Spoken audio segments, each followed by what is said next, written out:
You know, an aerosol can of finish really isn't a bad way to get finish on a project, especially if you don't have the ability to set up a spray gun or some other big extensive equipment. But it's worth having a look at the nozzles and making sure you get the one that's going to work the best. So if we look at this one first, this is going to put a pattern of finish out that's kind of cone shaped, doesn't give you all that good a control over where the finish is going. This one is really, really cool. It actually is going to put out a fan shaped pattern. One step further, I'm going to be able to turn the red part of this tip so I can control the fan, whether it's horizontal or vertical or someplace in between.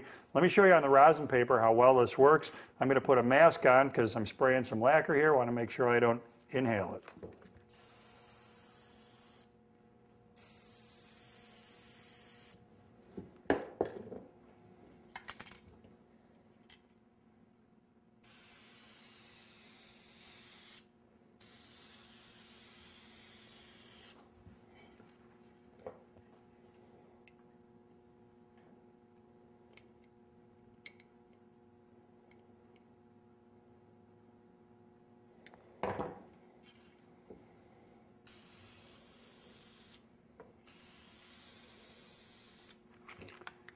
Now it's very easy to see what we got out of that cone-shaped pattern. Look at how narrow that stripe is compared to the nice fan that we got out of that other nozzle. It's going to be much easier to have good control over your spray, get a nice finish on your project. You're covering more area at one time.